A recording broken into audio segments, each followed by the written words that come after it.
So here we go. Welcome to our second year plumbing gas fitter plumber apprentice D2L site, and we're just going to show you on this how to get into D2L and show you a couple quick things and what we're doing this week. So I'm just on my desktop. I'm just going to go to Google Chrome, and I'm going to go under Student Resources, under Login, Brightspace D2L. You hit that, and there you go. It's going to show you all the different classes, and of course we are the second year plumbing theory D21s, so I'm going to hit that shell and it'll open up to the shell. On the very first page, if you scroll down a bit, it'll show you this is your stay-at-home new D2L second year update, and there I'll give announcements. This is also announced on the second year plumber Facebook group site and a link to it, and it'll tell you the same information. So if we want to link to it, there's the second year site. And of course, on the second year site, if you join it, you can use the search engine to look for topics or subject material from your modules on here. So that's Sait Facebook site for second year. Now I'm going to go out of there. We're going to go back into our D2L. This says the same thing. This is what we're going to do this week. It tells you we're going to continue on with our venting.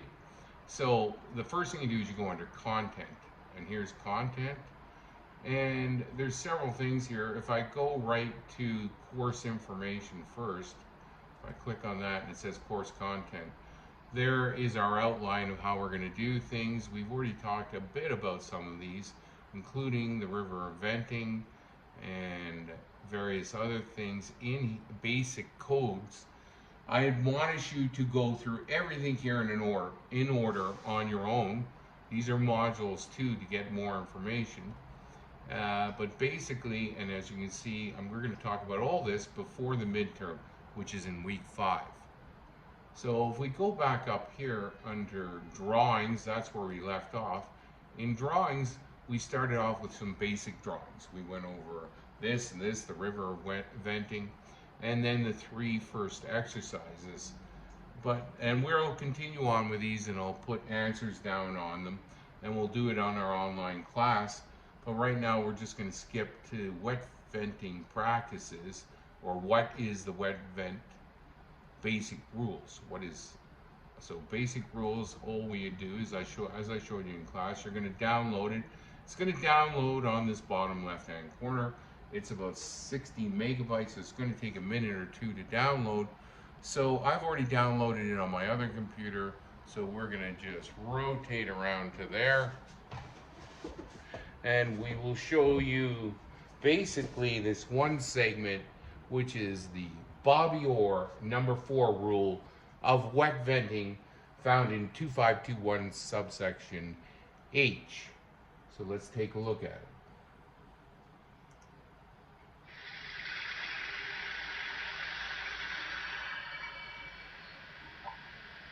And there you can see we turn the faucet on this 1-story application, 2 floor levels. This pipe is perforating 2 floor levels, and let's just hit on to the next step. That is a bungalow fitting, or a symmetrical vertical TY. As you can see, it's pointing to that between the toilet and the bathtub. And here it has a maximum of 6 foot at 1 1/50 or 1/4 inch per foot grade from the P trap, weir the trap, to the TY connection. This must be a TY, or a sanitary T, in order to wet vent properly. So what's happening here now? Can we do this? Where is the wet vent? I have a bathroom group on the 1st story, and above I have a single kitchen sink that I want to dump down through that bathroom group. Can I do this? Think about it. Where is the new wet vent? So when you look at this, you just try and figure out where the wet vent is, and you would assume that it would be probably from here, the TY above, to the toilet, which is the lowest connection. So let's take a look. Tells you the fixed unit loads that dump into the wet vent. That's That's right. This is where the new wet vent is. What size would it be? Well, we can see the hydraulic load that's dumping into it is only from the kitchen sink, 1.5 fixtures, and the basin or the lab. That's a total load of 2.5 fixtures. Remember, we do not count the tub or the toilet. They're joined to a symmetrical fitting.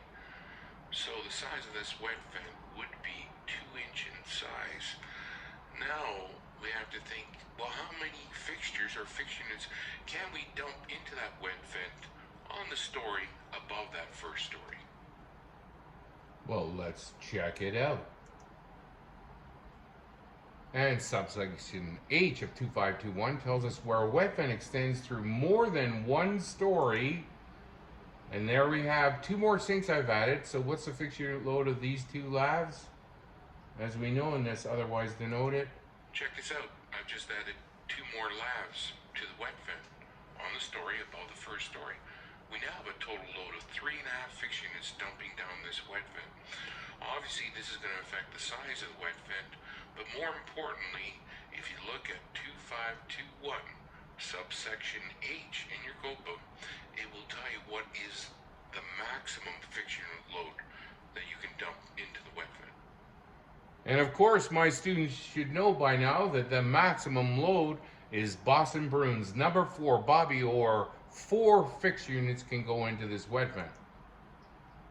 Let's count them. We only have 3.5 going into the wet vent, or do we? So now we know we can dump up to 4 fixture units from any one story above the first story into a wet vent. Obviously, now that there's a higher hydraulic load dumping into the wet vent, it's going to change that size of 2-inch to a new size. So look at your code books under 2521 or 2581. They're both the same table under wet venting, and see what the new size of our wet vent is going to be.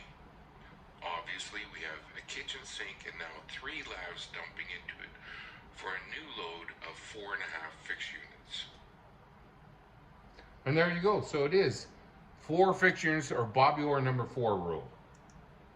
And as you can see, our new size of the wet vent is 3-inch with a total load of 4.5 fixture units dumping into it. And all you do is check that out on table 2581. Notice on this PowerPoint it's got an old Sait logo and an old code book, but both are still accurate in the 2015 code. And there we go. That's our quick Bobby Orr number 4 rule on wet venting.